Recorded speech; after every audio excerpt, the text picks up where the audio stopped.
Hi guys, कैसे हो आप। Welcome to my YouTube channel major chemistry zone. आज हम इस वीडियो लेक्चर में factor affecting of rate of reaction के बारे में डिस्कस करेंगे। मतलब यह है कि अभिक्रिया की दर को प्रभावित करने वाले कारक, जब अभिक्रिया होती है तो किस गति से होती है, उसी गति को कौन कौन से कारक प्रभावित करते हैं, उसके बारे में हम इस वीडियो लेक्चर में चर्चा करेंगे। अभिक्रिया की दर को मुख्यतः 6 कारक प्रभावित करते हैं, जिनमें 2 ही कारक इंपॉर्टेंट है for exam point of view के। Number 1 effect of temperature, number 2 concentration of reactant, very important factor for competition exam.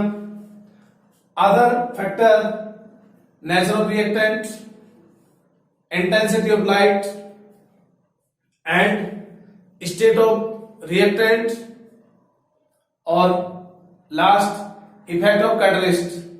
तो हम इन सभी कारकों के बारे में स्टडी करेंगे। तो सभी गाइस रेडी हो जाइए, अपना काम छोड़ दीजिए, एक दूसरे से संपर्क छोड़ के और सीधा क्लास को अटेंड कीजिए। तो देखिए, यहां मैं पहले फैक्टर का इंडेक्स बनाता हूं। फैक्टर्स,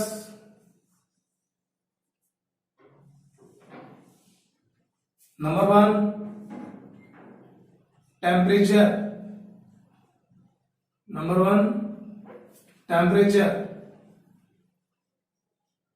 इफेक्ट ऑफ टेम्परेचर, ये हम एक्सप्लेन करेंगे। Explain by Arrhenius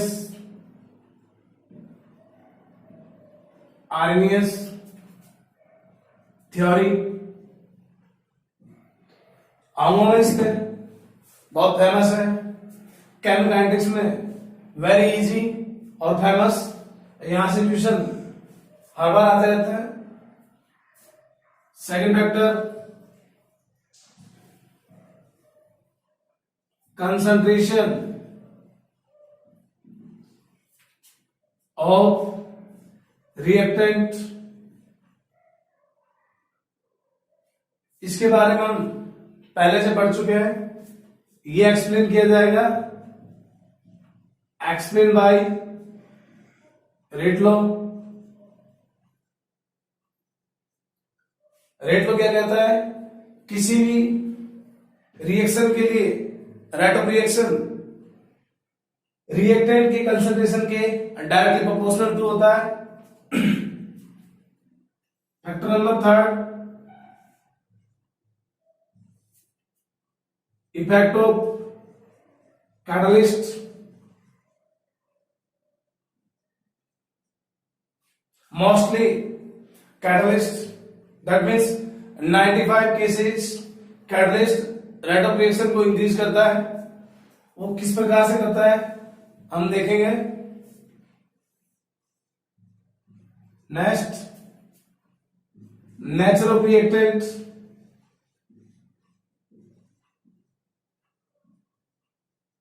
nature of reactant, reactant की नेचर क्या होगी।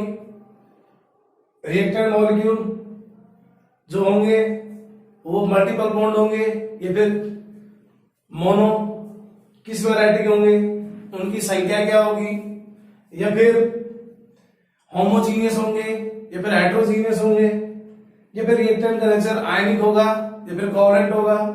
इन सभी को हम यहां बताएंगे कि आयनिक के लिए रेट क्या होता है, कोवलेंट के लिए क्या माना जाएगा।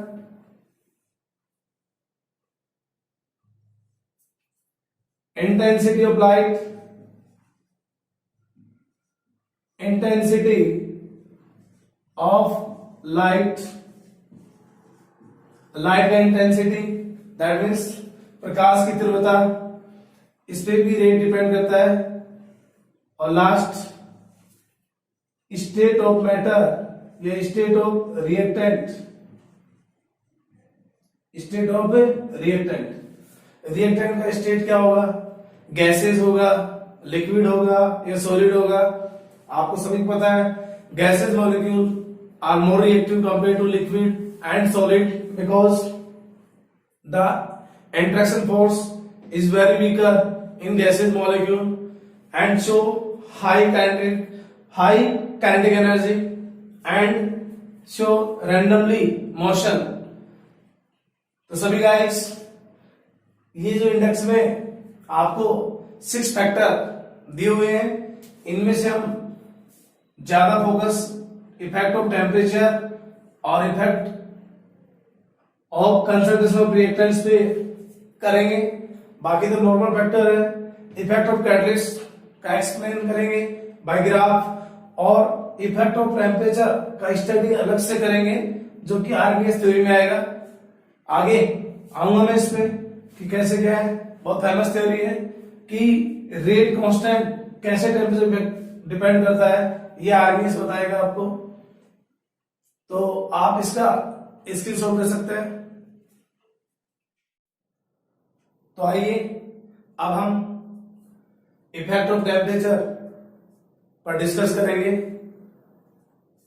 Now discuss on effect of temperature. Temperature किसी अभिक्रिया के दर को कैसे प्रभावित करता है? हम कह सकते हैं यदि रेट ऑफ रिएक्शन का टेम्परेचर इंक्रीज किया जाए तो रेट भी क्या होगी? इंक्रीज होगी। Because the reactants molecules absorb thermo by temperature and increase their kinetic energy and show randomly motion and collide to each other, change into product molecule। तो जितना जल्दी रिएक्टेंट मॉलिक्यूल प्रोडक्ट में change होगा तो इसका मतलब rate इतनी fast होगी। तो हम क्या कह सकते हैं? When temperature rise, then rate of reaction increases because the molecules of reactants absorb thermo and increase their kinetic energy and show collides to each other and change into product molecule easily। कहने का मतलब ये है कि temperature rise करने पर reactants molecule easy way में product molecule में चेंज हो जाता है। लेकिन कुछ केसेस में टेम्परेचर बढ़ाने पर पहले तो रिएक्शन बढ़ती है, पहले तो रिएक्शन क्या होती है? बढ़ती है। उसके बाद में रिएक्शन धीरे धीरे घटना शुरू हो जाती है। ये केसेस देखे गए हैं biologically reactions, enzyme catalyst reactions, जिसमें देखा गया है कि टेम्परेचर फर्स्टली इंक्रीज करने पर रेट ऑफ रिएक्शन इंक्रीज होता है but after some time rate of reaction decreases. उसका रीजन यही है कि वे मॉलिक्यूल्स रैंडमली मोशन शो करते हैं। तो now discuss explain of effect of temperature. तो number first, effect of temperature. Effect of temperature, तो ध्यान दीजिए। तो हम क्या लिख सकते हैं यहां पे? हाँ जी, generally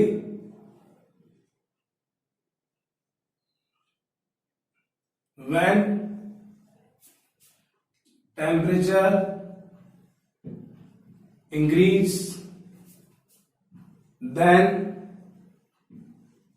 rate of reaction as well as increases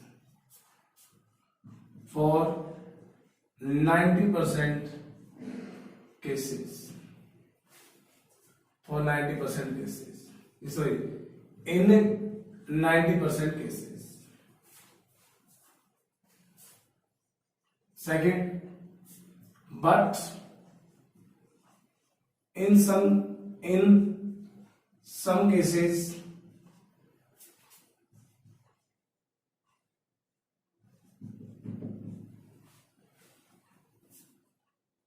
firstly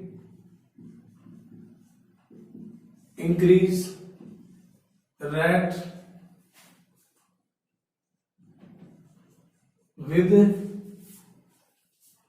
increase temperature, and after some time rate decreases. अभी मैंने बताया था ये जो 5% केसेस होते हैं ये biologically reaction like this enzyme catalysis reaction, उनमें ये बैक्टीरिया रिएक्शन, उनमें देखने को मिलता है कि पहले टेम्परेचर बढ़ाने पर रेट बढ़ती है लेकिन कुछ समय बाद रेट घटना शुरू हो जाती है। इसका कारण यही है कि मॉलिक्यूल्स शो रैंडमली मोशन, और जब रैंडमली मोशन होती है तो रिएक्टेंट्स मॉलिक्यूल डायरेक्शन मैच हो जाते हैं और वे रिएक्शन नहीं कर पाते हैं और वे इजी में प्रोडक्ट मॉलिक्यूल में चेंज नहीं होता। लेकिन सबसे इंपॉर्टेंट जो पॉइंट है वो पॉइंट ये है, when rise 10 degree Celsius temperature, then the rate of reaction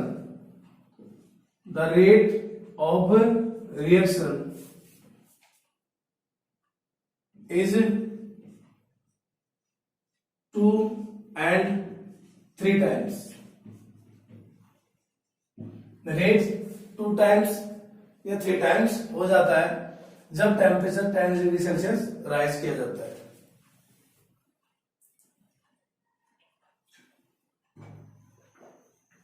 जब टेम्परेचर 10 डिग्री राइज किया जाता है तो रेट 2 टाइम्स या 3 टाइम्स इंक्रीज हो जाती है।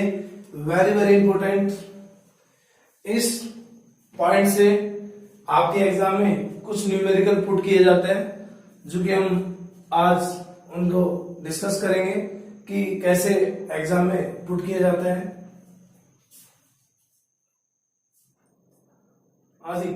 अब हम टेम्परेचर कोफिशिएंट के बारे में चर्चा करेंगे। देखिए इसमें क्या कहा गया है, इसको हिंदी में ताप गुणांक कहा जाता है। इसका मतलब क्या है, suppose that rate constant at T degree Celsius या फिर T Kelvin is equal to KT। Rate constant at rise 10 degree Celsius और 10 Kelvin is equal to T plus 10।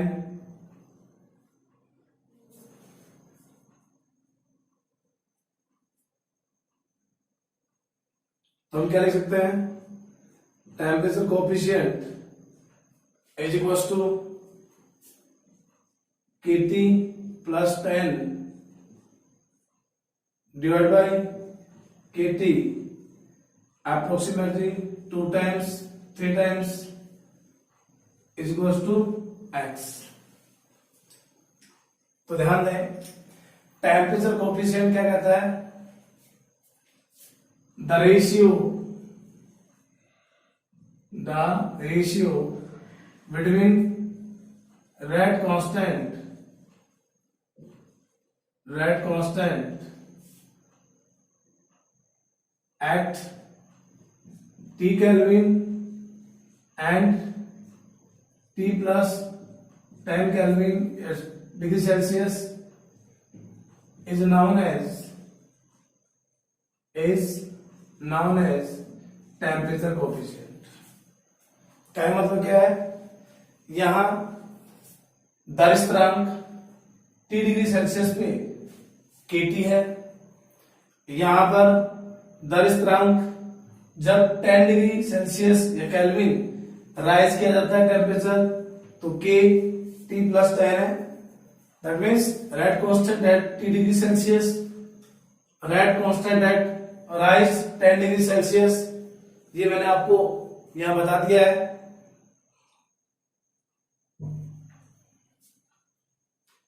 इन दोनों का रेशियो क्या कहलाता है, टेम्परेचर कोएफिशिएंट, और ये अप्रोक्सीमेटली 2 टाइम्स या 3 टाइम्स के बराबर होता है। तो ये फॉर्मूला जो आपको दिया हुआ है ये न्यूमेरिकल के लिए यूजफुल है। हेयर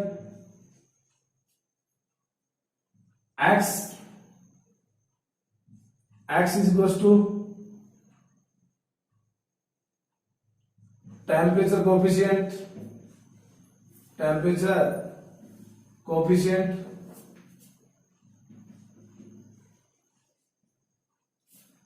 हाँ जी, KT is equals to rate constant at T degree Celsius या फिर T kelvin,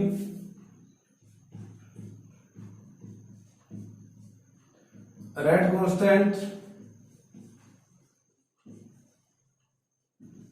eight T plus 10 degree Celsius या फिर T प्लस 10 केल्विन। हाँ जी, तो फॉर्मूला क्या होगा, इसको हम ऐसे लिख सकते हैं। हाँ जी, K T plus delta T divide by KT is equal to x की power delta T divide by 10।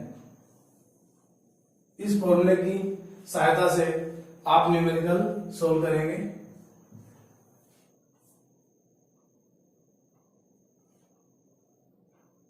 हाँ जी, न्यूमेरिकल्स प्रॉब्लम के लिए यहां पर मैंने फॉर्मूले पुट किए हैं। यहां पर आपको दिख रहा होगा this is temperature coefficient, rate 2 times 3 times हो सकता है, और आप इस फॉर्मूले में यूज न्यूमेरिकल्स के लिए करेंगे। आज numerical problem question number first, R change into product, temperature 100 degree Celsius से राइज हुआ 150 डिग्री सेल्सियस, तो इस दौरान रेट में क्या चेंज हुआ ये आपसे पूछा गया है। तो हम बोलेंगे कि at 100 degree Celsius is equal to K100 K at 150 degree Celsius. जब x की वैल्यू इक्वेशन में नहीं दी होती है तो हम x की वैल्यू जनरली 2 टाइम्स मानेंगे और न्यूमेरिकल को सोल्व करेंगे। तो x इज इक्वल टू क्या मानेंगे 2, तो क्या लिखेंगे, वी नो दैट, हाँ जी, K 150 degree Celsius divide by K 100 degree Celsius is equal to x, मतलब x delta T divide by 10, तो हम इसे सोल्व करेंगे, इक्वल टू क्या हो जाएगा, x की वैल्यू कितनी है 2 की पावर डेल्टा T, कितना टेम्परेचर राइज हुआ तो हम यहां निकाल सकते हैं, delta T is equal to T2 minus T1, that means 150 minus 100, that means 50, तो यहां पर 2 की power 50 divide by 10 is equal to 2 की पावर 5, दैट मीन्स 32 टाइम्स। यहां पर रेट 32 गुना इंक्रीज हो गया जब टेम्परेचर 100 डिग्री सेल्सियस से बढ़ाकर 150 डिग्री सेल्सियस किया गया। क्वेश्चन नंबर सेकंड देखिए, रिएक्टेंट चेंज टू प्रोडक्ट। यहां रेट कांस्टेंट की वैल्यू दी हुई है 100 डिग्री सेल्सियस पे और आपसे 150 डिग्री सेल्सियस पे रेट कांस्टेंट पूछा गया है, तो वही तरीका लगाना है। We know that 150 degree Celsius divide by 100 degree Celsius is equal to x delta t divide by 10। तो यहां 150 degree Celsius divide by 5 into 10 power minus 5 is equal to, यहां x की वैल्यू दी हुई है तो x2 वही delta t is equal to t2 minus में t1, तो क्या हो जाएगा 150 माइनस 100 दैट मीन्स 50, तो यहां आ जाएगा 50 डिवाइड बाई 10 2 की पावर दैट मीन्स 32। हमें क्या निकालना है k 150, तो k 150 is equal to 5 into 32 into 10 की पावर 5। आपको पता है कांस्टेंट वही रहेगा, यूनिट वही रहेगी, तो यहां पर लिख देंगे 32 बन जा 160 इंटू 10 पावर 5 डिग्री सेल्सियस। तो यहां हम इसकी सहायता से, इस फॉर्मूले की सहायता से रेट कांस्टेंट भी कैलकुलेट कर सकता है। तो वॉच ऑफ दिस क्वेश्चन। आज next question number 3, the rate of reaction increase by 2.3 times when the temperature is increased from 300 to 310 Kelvin. If rate constant is at 300 Kelvin, then the rate constant at 310 Kelvin will be equal. कहने मतलब ये है जब temperature 300 kelvin है उस समय rate constant के माना गया है और टेम्परेचर बढ़ाने पर इसकी जो रेट है वो 2.3 टाइम्स इंक्रीज हो गई। यहाँ 2.3 times that means value of x यहाँ 2 नहीं मानी गई, यहाँ पर क्वेश्चन में दी हुई है, तो क्वेश्चन में दी हुई तो हम वही मानेंगे, हम अपनी तरफ से नहीं मानेंगे। जब क्वेश्चन में नहीं दी होती है तो हम अपनी तरफ से 2 टाइम्स पुट कर देते हैं। तो यहाँ पूछा गया rate of reaction 2.3 times increase होता है जब टेम्परेचर 300 केल्विन से 310 केल्विन कर दिया जाता है। तो इस दौरान 300 केल्विन टेम्परेचर पे रेट कांस्टेंट के, तो आप बताइए 310 केल्विन पर रेट कांस्टेंट की वैल्यू क्या होगी। आपको ऑप्शन दे रखा है, option number A 2K, B K और C 2.3K और D दे रखा है 3K²। तो सभी गाइस बताइए इसका आंसर क्या आएगा, जल्दी से सोल्व करें इसको। क्या आंसर आएगा, वही मेथड लगाना है जो हमने पहले लगाया था। तो देखिए आंसर क्या आएगा,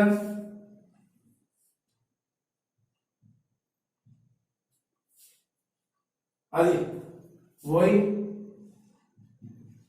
गिवन डाटा। देखिए रेट कांस्टेंट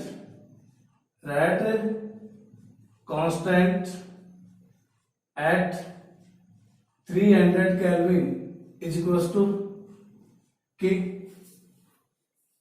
इसी तरह रेट कांस्टेंट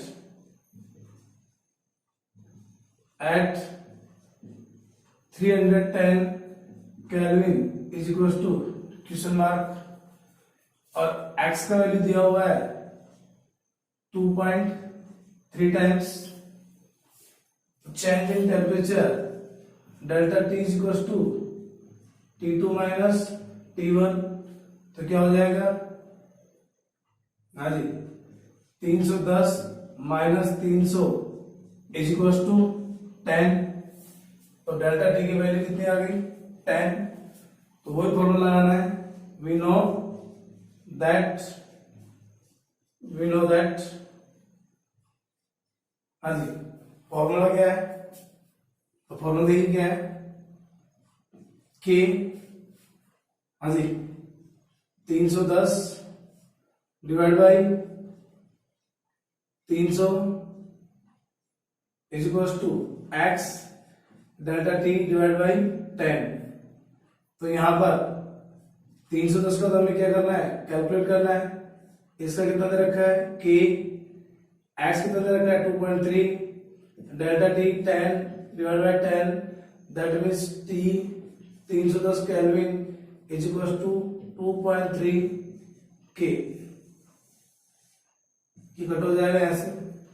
तो rate constant at 310 degree Celsius temperature equal to 2.3 Kelvin. That means option number C is right of this question. Next question number 4, कोई रिएक्शन है, उसके लिए टेम्परेचर 10 डिग्री सेल्सियस से rise होकर 60 degree Celsius हो गया है। यहाँ टेम्परेचर कोएफिशिएंट की वैल्यू 2 दी हुई है। तो आपसे पूछा गया है the ratio between K60 divide by K10। यह 4 ऑप्शन दिए हुए हैं, 20 times, 32 times, 64 times, 1 to 8 times. तो यहाँ ध्यान दीजिए, सोल्व करने का वही तरीका है। हाँ जी, क्या क्या दिया हुआ है उस पर ध्यान दीजिए। तो यहां पर देखें, सीधा सीधा सोल्व कर लेते हैं। 60 degree Celsius divide by 10 degree Celsius is equal to, हाँ जी, x delta T divide by 10। तो यहां डेल्टा टी क्या आ जाएगा? T2 minus T1, that means 60 minus 10, that means 50। हाँ जी, तो यहां पर x की वैल्यू 2, तो 60 degree Celsius divide by 10 degree Celsius is equal to 2, 50 divide by 10। तो क्या लिख सकता हूं मैं? 2 की पावर 5, that means is equal to 2 into 2 into 2 into 2 into 2, that means 32 times. Now discuss question number 5, same वही मुद्दा। हाँ जी, K 100 degree Celsius divide by 10 degree Celsius is equal to x delta T divide by 10। Delta T क्या होगा? Delta T is equal to T2 minus में T1 is equal to 100 minus 10 is equal to 90। तो यहाँ पे क्या जाएगा? 100 divide by K Celsius is equal to 2, 90 divide by 10, this is 2 की power 9, 2 into 2 into 2 into 2 into 2, मतलब इसको 9 बार गुणा करेंगे तो गुणा करने से कितना जाएगा? 512 टाइम्स इंक्रीज हो जाएगा। तो यहां पर आंसर क्या जाएगा? 512। ऑप्शन नंबर फर्स्ट राइट, इधर ऑप्शन नंबर सेकंड राइट। तो इस तरह के न्यूमेरिकल्स टेम्परेचर कोएफिशिएंट से पूछे जाते हैं और ये एग्जाम में बार बार पूछते रहता है। अब हम सेकंड फैक्टर की ओर गमन करते हैं, कंसंट्रेशन ऑफ रिएक्टेंट मॉलिक्यूल पर चर्चा करेंगे। कंसंट्रेशन ऑफ रिएक्टेंट्स तो हमें पता है, अकॉर्डिंग टू रेट लॉ, हाँ जी, रेट इज इक्वल टू के आर की पावर एन। यहां रिएक्टेंट की कंसंट्रेशन इंक्रीज होने पर रेट इंक्रीज हो रहा है, तो हम कह सकते हैं रेट कंसंट्रेशन। रेट किस पे डिपेंड कर रही है? Concentration of reactant molecule. तो मैं ये कह सकता हूं R1 C1, इसी तरह R2 C2 की पावर n। तो हम लिख सकते हैं from equation number first and equation number second, तो R1 divide by R2 is equal to C1 divide by C2 की पावर n। तो इस फॉर्मूले की सहायता से हम ये ज्ञात कर सकते हैं कि किसी रिएक्टेंट की कंसंट्रेशन में चेंज करने पर रेट कितना चेंज हो रहा है। यदि C1 कंसंट्रेशन है तो रेट में R1 चेंज हो रहा है, यदि C2 कंसंट्रेशन है तो रेट में R2 चेंज हो रहा है। तो यहां पर इस फॉर्मूले का यूज हम जब वैल्यू सीधा दिया होता है तो हम उसके लिए यूज कर सकते हैं। जैसे एग्जांपल मैं दे रहा हूं, suppose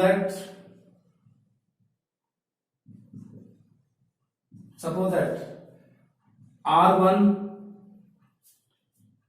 R is equals to R, तो C is equals to R1 is equals to R, C1 is equals to C, R2 is equals to 2R, C2 is equals to 2C। अब इसका rate देखते हैं क्या change है। Order निकालेंगे पहले, तो क्या हो जाएगा वही तरीका। We know that R1 divide by R2 is equal to, इधर क्या हो जाएगा C1 डिवाइड बाई C2। तो यहां पर क्या लिखेंगे R 1/2, R से कट जाएगा, इज इक्वल टू 1/2 की पावर n। इधर भी क्या है n, तो यहां पर एक रखूंगा तो n की वैल्यू कितनी जाएगी 1। तो जब नॉर्मली क्वेश्चन पूछा हुआ एग्जाम में तो हम इस फॉर्मूले का यूज कर सकते हैं।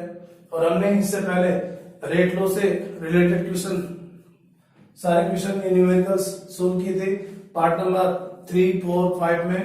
यहां तो हम थोड़ा बस ऐसे बताएंगे कि रिएक्टेंट का कंसंट्रेशन बढ़ने पर रेट ऑफ रिएक्शन में इफेक्ट होता है। That means rate of reaction increase होती है जब रिएक्टेंट का कंसंट्रेशन इंक्रीज होगा। अगर ये डिक्रीज होगा तो रेट में क्या होगी, डिक्रीज होगी। तो हम यहां कह सकते हैं रेट इंक्रीज, तो कंसंट्रेशन ऑफ रिएक्टेंट भी क्या होगी भैया, इंक्रीज होगी। और वो कौन सी, इनिशियली। ठीक है, तो अगर सिंपल में भी क्वेश्चन पूछा जाए तो इस फॉर्मूले का यूज करें। अगर सिंपल में क्वेश्चन नहीं दिया हो तो आप क्या करें, यहां इसका लॉगरिथम ले लीजिए, तो यहां पर क्या आ जाएगा, टेक लॉगरिथम। तो यहां पे क्या आ जाएगा, log R1 R2 is equal to log C1 C2 की पावर n।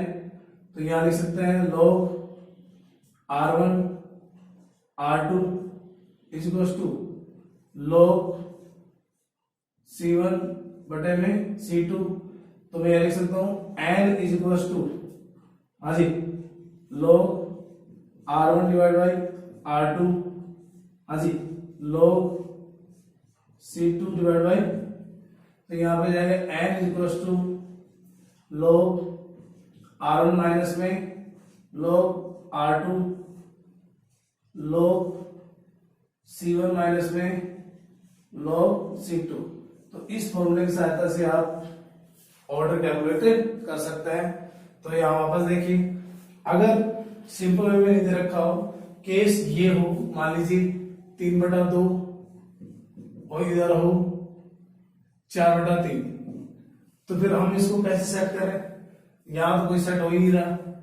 तो फिर इस प्रकार के प्रश्नों को सोल्व करने के लिए हम क्या करेंगे, लॉगरिथम लेंगे, और लॉगरिथम में लेंगे तो यहाँ देखिए ये क्या है, order of reaction log r1 बटा में r, मतलब यहाँ फॉर्मूला लगा हुआ है log n बटा n, that means log n minus log n वाला फॉर्मूला मैंने यहाँ पे पुट किया है। तो दोनों साइड ये फॉर्मूला पुट होगा और आप इसकी सहायता से ऑर्डर ऑफ रिएक्शन निकाल सकते हैं। तो आज इस वीडियो लेक्चर में हमने दो इफेक्ट के बारे में जाना। Number first, effect of temperature explain by temperature coefficient, और सेकंड इफेक्ट क्या था, कंसंट्रेशन ऑफ रिएक्टेंट। अगर ये इंक्रीज तो फिर रेट भी क्या होगा, इंक्रीज होगा।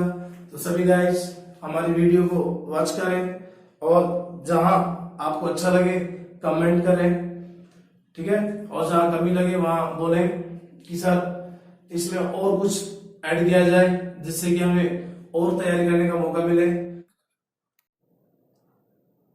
तो आज के लिए इतना ही काफी। अब हम पार्ट 8 की तरफ गमन करेंगे। तो जिनको हमारा चैनल पसंद आया वो भैया बहन हमारे चैनल को सब्सक्राइब करें, लाइक करें, शेयर करें और अपने विचार अपने कमेंट बॉक्स में सेंड कर सकते हैं। Good day.